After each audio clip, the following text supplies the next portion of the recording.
قرآن کریم کے 24ویں پارے میں ایک سورہ ہے، سورہ مؤمن۔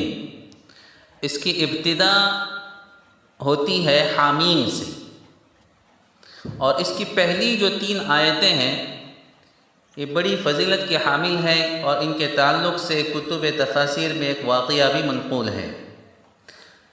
واقعے سے پہلے آپ یہ سن لیجئے کہ ان آیتوں کی فضیلت کیا ہے۔ اس آیت کی ابتدا ہوتی ہے حامیم سے، تو یہاں سے لے کر سورہ احقاف تک 7 صورتیں ہیں جن کی ابتدا حامیم سے ہوتی ہے، اسی لیے ان کو آل حامیم بھی کہا جاتا ہے یا حوامیم کہا جاتا ہے۔ حضرت عبداللہ ابن مسعود رضی اللہ عنہ فرماتے ہیں کہ آل حامیم دیباج القرآن ہے۔ دیباج کا مطلب ہوتا ہے ریشمی کپڑا، تو اس کا مطلب یہ ہو گیا کہ یہ قرآن کی زینت ہے۔ اور مسعر بن قدام فرماتے ہیں کہ ان کو یعنی ان صورتوں کو عرائس کہا جاتا ہے۔ عرائس کا مطلب ہوتا ہے دلہنیں۔ حضرت عبداللہ ابن عباس رضی اللہ تعالیٰ عنہ فرماتے ہیں کہ ہر چیز کا ایک مغز ہوتا ہے اور خلاصہ ہوتا ہے، قرآن کا خلاصہ آل حامیم ہے۔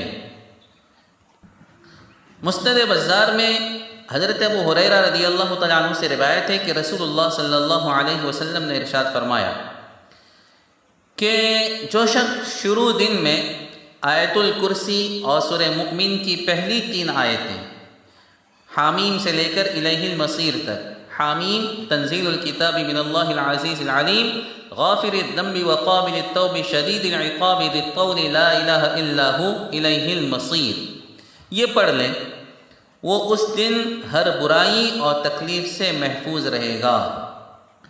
ابو داؤد اور ترمذی میں ایک روایت ہے کہ رسول اللہ صلی اللہ تعالی علیہ وسلم نے ایک موقع پر جنگ کے لیے جب جنگ کے موقع پر رات میں حفاظت کے لیے لوگ جاگ رہے تھے، تو آپ نے فرمایا کہ اگر رات میں تم پر چھاپا مارا جائے تو تم حامیم لا ینصرون پڑھ لینا، جس کا حاصل یہ ہے کہ حامیم کے ساتھ یہ دعا کرنا ہے کہ ہمارا دشمن کامیاب نہ ہو۔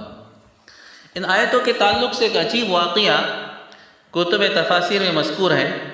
حضرت ثابت بنانی رحمۃ اللہ علیہ فرماتے ہیں کہ میں حضرت مصعب بن زبیر رضی اللہ تعالی عنہ کے ساتھ کوفے کے علاقے میں تھا۔ کوفہ ایک جگہ کا نام ہے۔ میں ایک باغ کے اندر گیا کہ 2 رکعت پڑھ لوں۔ میں نے نماز سے پہلے حامیم کی آیتیں الیہ المصیر تک پڑھی۔ اچانک دیکھا کہ ایک شخص میرے پیچھے ایک سفید خچر پر سوار کھڑا ہے جس کے بدن پر یمنی کپڑے ہیں۔ اس شخص نے مجھ سے کہا جب تم غافر الذنب پڑھو، جو تیسرے آیت میں ہے نا، غافر الذنب قابل التوب شدید العقاب، جب تم غافر الذنب کہو تو اس کے ساتھ یہ دعا کرو، یا غافر الذنب اغفر لی، یعنی اے گناہوں کو معاف کرنے والے مجھے معاف کر دے۔ اور جب تم پڑھو قابل التوب تو یہ دعا کرو، یا قابل التوب اقبل توبتی، یعنی اے توبہ کے قبول کرنے والے میری توبہ قبول فرما۔ اور جب تم شدید العقاب پڑھو تو یہ دعا کرو، یا شدید العقاب لا تعاقبنی، یعنی اے سخت عذاب والے مجھے عذاب نہ دے۔ اور جب ذی الطول پڑھو تو یہ دعا کرو، یا ذی الطول طل علی بخیر، یعنی اے انعام اور احسان کے کرنے والے مجھ پر انعام فرما۔ ثابت بنانی فرماتے ہیں یہ نصیحت اس سے سننے کے بعد میں نے جو ادھر مڑ کر دیکھا تو وہاں کوئی نہیں تھا۔ میں اس کی تلاش میں باغ کے دروازے پر آیا، لوگوں سے پوچھا کہ ایک ایسا شخص یمنی لباس میں یہاں سے گزرا ہے، تم نے ایسا کوئی آدمی دیکھا؟ فرماتے ہیں کہ ہم نے ایسا کوئی آدمی یہاں سے گزرتے ہوئے نہیں دیکھا۔ ثابت بنانی رحمۃ اللہ علیہ کی ایک روایت میں یہ بھی ہے کہ کچھ لوگوں کا خیال یہ ہے کہ یہ حضرت الیاس علیہ السلام تھے، لیکن دوسری روایت میں اس کا تذکرہ نہیں ہے۔ بہرحال یہ واقعہ مشہور مفسر علامہ ابن کثیر نے اپنی تفسیر میں ذکر فرمایا ہے۔ اسی طرح ایک دوسرا واقعہ انہی آیتوں سے متعلق ہے کہ اہل شام میں ایک بڑا شخص تھا، بڑا باروق تھا، قوی آدمی تھا۔ حضرت فاروق اعظم عمر بن خطاب رضی اللہ تعالیٰ عنہ کے پاس اکثر آیا کرتا تھا۔ ایک عرصے تک وہ نہیں آیا تو آپ نے اس کا حال پوچھا۔ لوگوں نے عرض کیا امیر المؤمنین اس کا حال تو نہ پوچھیے، وہ تو شراب میں بدمست رہنے لگا ہے اور اس کا دین سے کوئی تعلق نہیں رہا ہے، بس ہر وقت شراب پیے ہوئے رہتا ہے، اسی میں مست رہتا ہے۔ فاروق اعظم رضی اللہ عنہ نے اپنے منشی کو بلایا اور فرمایا کہ یہ خط لکھو۔ اس پہ لکھا آپ نے کہ عمر ابن خطاب کی طرف سے فلاں ابن فلاں کے نام، پھر سلام کے بعد فرمایا میں تمہارے لیے اس اللہ کی حمد پیش کرتا ہوں جس کے سوا کوئی معبود نہیں، وہ گناہوں کو معاف کرنے والا، توبہ کو قبول کرنے والا، سخت عذاب والا، بڑی قدرت والا ہے۔ یعنی یہی الفاظ غافر الذنب وقابل التوب شدید العقاب ذی الطول لا الہ الا ہو الیہ المصیر، اس کے سوا کوئی معبود نہیں، اسی کی طرف لوٹ کر جانا ہے۔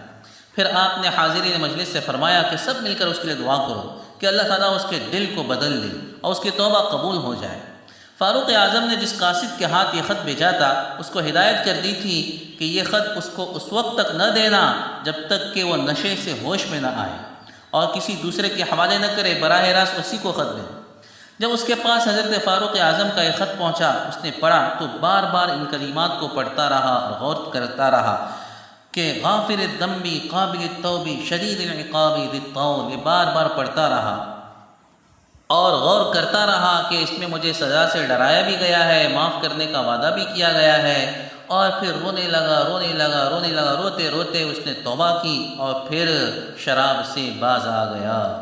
جب حضرت فاروق اعظم کو خبر ہوئی تو آپ نے فرمایا کہ ایسے معاملات میں تم سب کو ایسا ہی کرنا چاہیے کہ جب تمہارا کوئی بھائی کسی لغزش میں مبتلا ہو جائے تو اس کو درستی پر لانے کی فکر کریں اور اس کو اللہ کی رحمت کا بھروسہ دلائیں اور اللہ سے اس کے لیے دعا کریں کہ اللہ اس کی توبہ کو قبول کرے۔ تو میرے بھائیو، یہ 3 آیتیں ہیں، بہت چھوٹی چھوٹی آیتیں ہیں، ہم سب کو اس کو یاد کر لینا چاہیے۔ 24ویں پارے میں سورہ مؤمن کی پہلی 3 آیتیں ہیں۔